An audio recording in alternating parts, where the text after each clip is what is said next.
Welcome to The Explainer. Today, we're jumping into a really fascinating classroom debate that kicks off with a simple question. But believe me, it spirals into a wild theory about the future of all of humanity. So let's set the scene. We're in a high school civics class, and a student named Evan asks this question.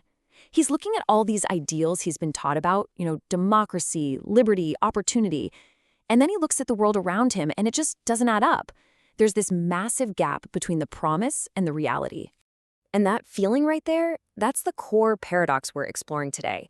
On paper, the framework for a golden age seems to be there. We have the laws, the institutions, the blueprint looks pretty good. So if the system is so sound, why does it feel like everything is kind of breaking down? What's the missing piece? Well, the teacher, a guy named Mr. Dalton, he has a pretty provocative answer. He says, look, the system isn't the problem. The real issue is that our institutions, from top to bottom, are filled with people, leaders and voters alike, who just don't have the vision for a truly enlightened world. They don't really want it, so how could they possibly create it? Now, as you can imagine, that idea really sparks a fire in the classroom. And this debate boils down to two totally different ideas about what it even means to be free. It's a real clash of philosophies. So on one side, you've got this student, Diesel. For him, it's all about freedom too. That's the freedom to do what you want when you want. Chase your desires, live your life, no restrictions. But Mr. Dalton offers another vision, freedom for. This isn't about doing whatever you feel like. It's about the opportunity to pursue something higher, a path of spiritual growth and self-mastery. And here's where the conflict really hits home. Diesel's like, hold on a second. This divine pathway sounds like giving up everything that makes life fun, our indulgences, our desires. He basically asks, if you take all that away, what's even left? A golden age built on just virtue? Sounds pretty boring to him. But Mr. Dalton has a counter for this, and it's a really powerful metaphor for how we deal with the consequences of all that unchecked desire. He frames it as a kind of debt we put on ourselves. He calls it the emotional Ponzi scheme. You know what he means, right? It's that habit of constantly borrowing from our future to pay for today. You stay up way too late, so you chug coffee the next morning to function. You're always using one indulgence to paper over the consequences of the last one, and that bill, it just keeps getting bigger and bigger. To make it even clearer, he uses this car loan analogy. You can take the debt path, get the car right now, feel great for a minute, but then you're enslaved to payments for years. Or you can take the mastery path. You suffer a bit up front by saving, delaying that gratification, but then you get the pure reward of owning it free and clear. It's a choice between getting what you want now or earning it later. Okay, so up to this point, it's been a pretty deep philosophical debate. But this is where the conversation takes a sharp and, frankly, startling turn.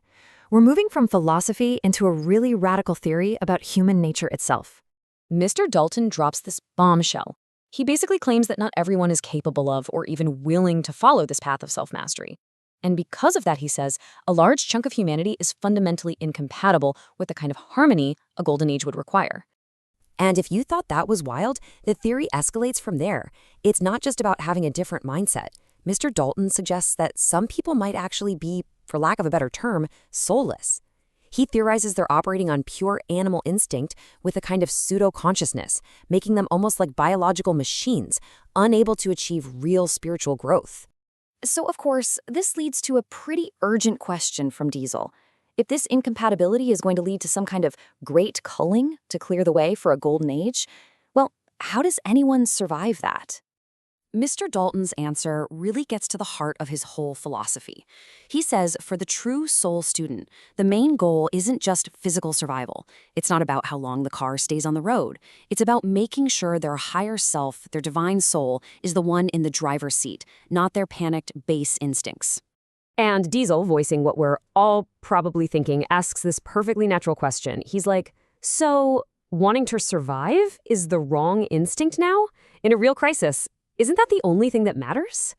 To make this less abstract, Mr. Dalton brings up something we all just lived through, the pandemic. He compares long-term unhealthy lifestyles to this karmic debt. All those little choices for instant gratification, poor diet, smoking, whatever, they add up. And for a lot of people, when the virus hit, that health debt was suddenly called in, all at once. All right, this entire debate, from the first question to the soulless human theory, has all been building toward one final and pretty unsettling conclusion. Here it is. The final theory isn't a simple choice between a good future and a bad one. The idea is that both are happening at the same time. We're heading toward a future where one path leads to destruction for the so-called incompatible, while the other leads to a golden age for the soul's students. Two parallel destinies, unfolding at once. And that's where we're left, with this really provocative thought that turns the whole question over to you. The source material forces us to ask, is a perfect future only possible if it doesn't, and maybe even can't, include everyone? It's a heavy question to end on.